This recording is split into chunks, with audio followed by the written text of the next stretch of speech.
Hey, what's up? My name is Kate. I'm a licensed counselor and makeup artist. And in the beginning of 2025, I took a chance on myself and hired a social media manager.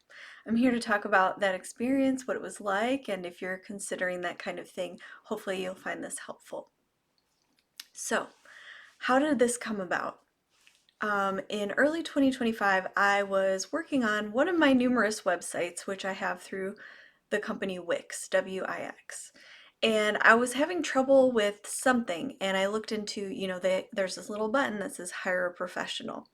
So I clicked that button, and who I found was not only a web designer, but also a social media manager.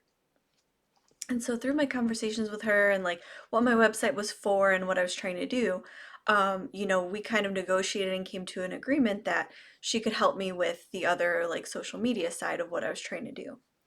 And so I'll link my Wix websites below. I have like an affiliate website, I have my professional website through there, probably some other ones. I've had several blogs.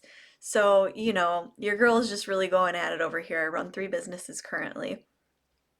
Anyhow, so I'm not going to say this person's name or anything to protect their privacy, and I have a note about kind of all the things that she helped me with. So, what exactly does a social media manager do? I imagine it's different depending on the different person and their skills. So, because this person was a web designer, the design aspect was very much a part of what her services entailed. So, she actually started this YouTube channel for me. She had made a really nice banner. I replaced it because it had my last name in there, and I'm semi-open about my identity and being a public figure. But if you scroll back to the beginning of my YouTube, the first video all the way through Foundation Declutter, I believe, are the videos that she worked on.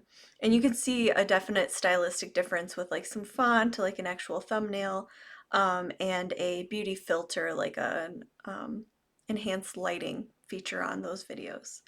And her style of editing versus mine, which I'm sure is more minimal.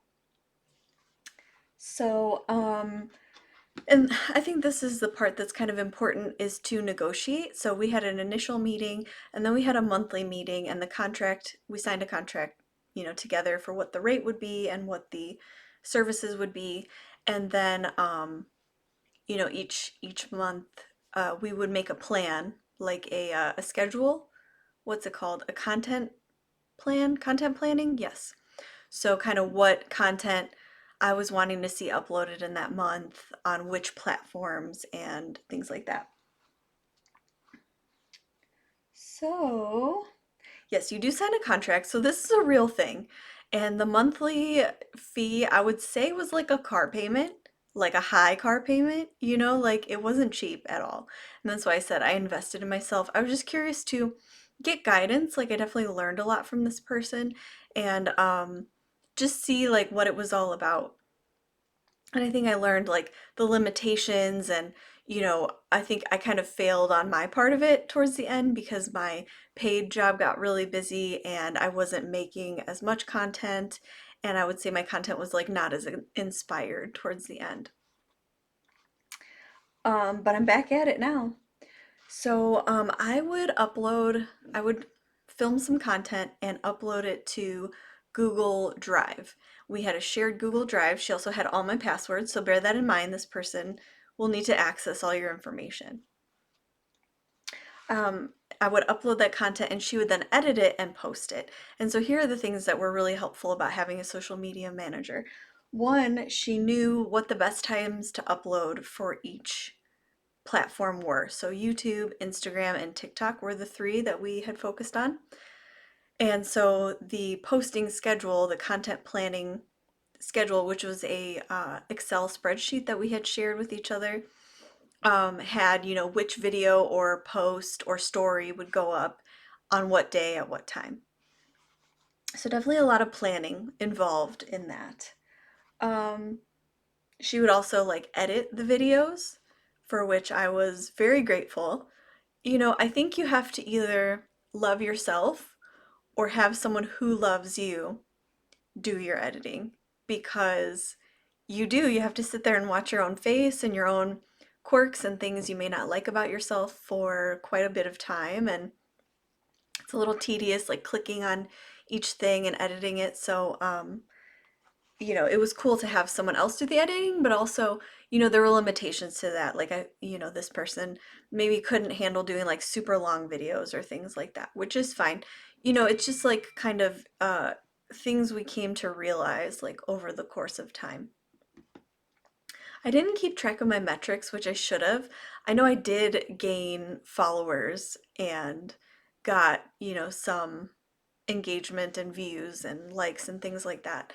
I would say YouTube and TikTok, or no, YouTube and Instagram are my main platforms. And then we did kind of like a trial run of TikTok, but I feel like it's just not for me. Like TikTok has never really been like a big thing for me, so I've just stuck to those two pretty much.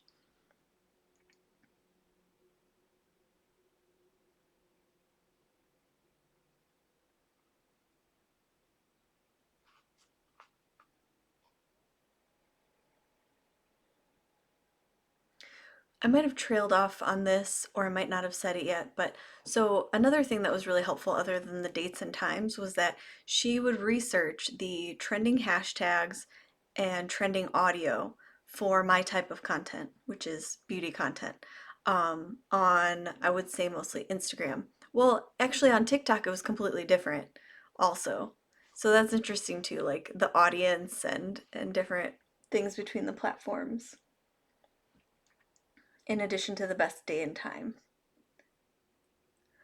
She also kind of guided me in like the clear containers that I have in my makeup collection. She had found those for me, and so it has really helped and like structured the way I have things set up. Um, were there any cons? The price was high. The price was high, and so I'd be interested to maybe shop around because I've actually thought about doing this again and seeing what another person might guide me. And actually, what I'm really interested, okay, here's what I'm looking for, is a person to do the PR side. So someone to email brands and kind of pitch different ideas to them about sponsored content or partnerships or, sending PR and things like that. Because I don't have a ton of experience doing that. And, I would say all the time that I have for doing this is taken up by filming and editing. I'm fine with editing my own content. Honestly, I would rather keep control of that because I feel like that's the one thing I kind of had a problem with in the services was like, things not getting posted that I had uploaded.